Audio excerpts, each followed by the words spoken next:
Now for our story. It was early evening at Aunt Mary Lane's farm. In the cozily lighted living room, Lefty Larkin sat in his favorite easy chair opposite Aunt Mary, who was sitting in her favorite chair, a straight-backed one. Aunt Mary had always said she preferred a chair in which she could sit up with her backbone straight the way it was intended to be. The house was fragrant with the spicy odor of the mincemeat which was simmering on the kitchen stove. Aunt Mary liked to get it ready long before the holidays and store it in an earthenware jar until she needed it. Now, sitting in the lamplight, she's busily sorting through a bag of colored bits of cloth. She looks up and smiles at Lefty as he says, You know, Aunt Mary, I don't believe I've ever seen you sitting idle with your hands folded in your lap. At least not when there was enough light to work by.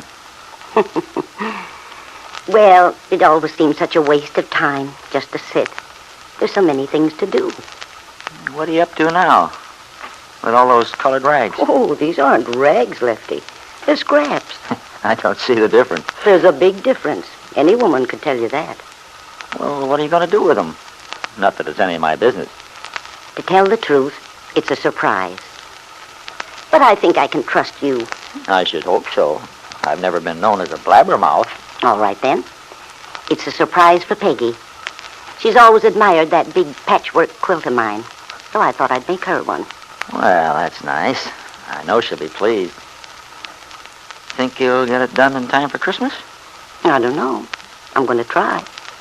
Well, if you don't, it'd make a mighty nice wedding present for Peggy and Nicholas. Wedding present. It does sound funny, doesn't it?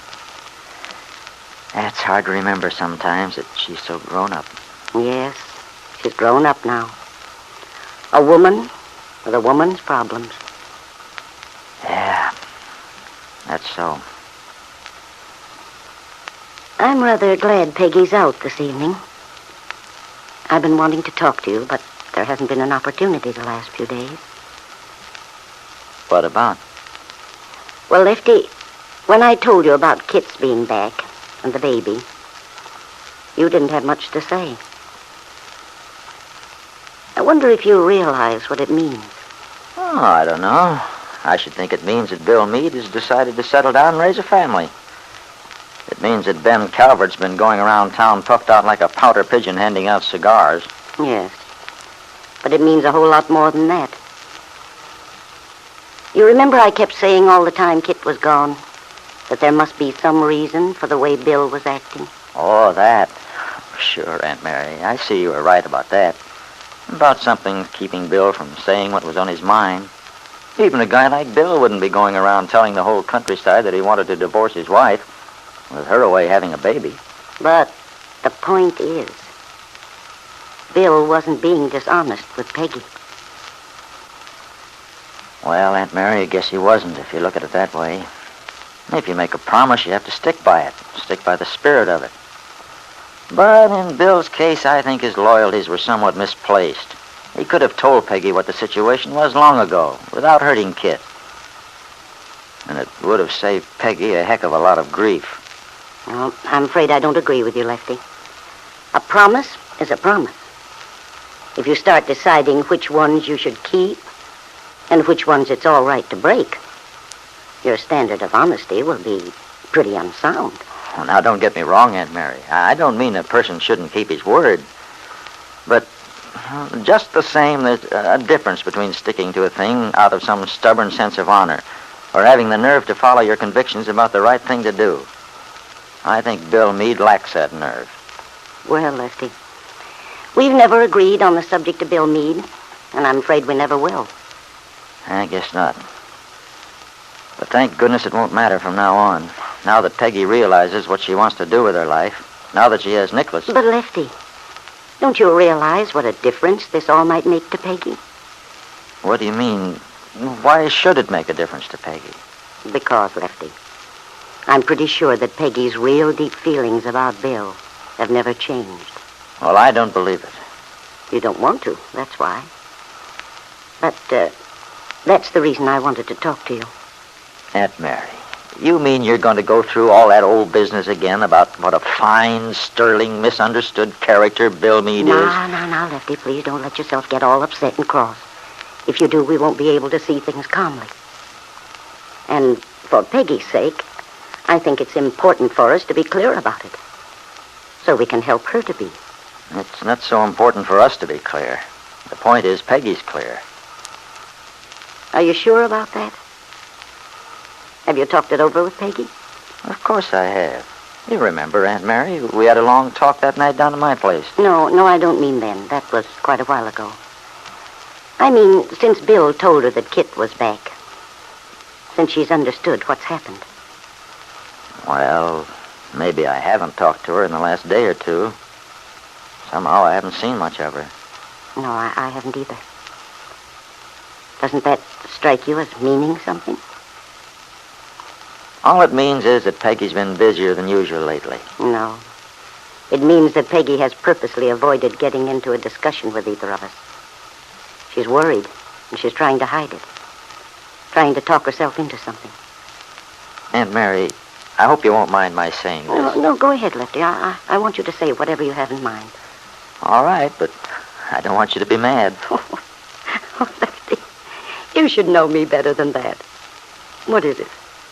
My idea is that you're being, well, sort of romantic about Peggy and Bill and Nicholas. Well, women always like to build these things up. It's more exciting that way. When really there's nothing complicated about it at all. Oh, Lefty, honestly. Think I'm funny, don't you? Yes, I'm afraid I do. I don't see anything funny about it. The whole thing's as plain as the nose on your face.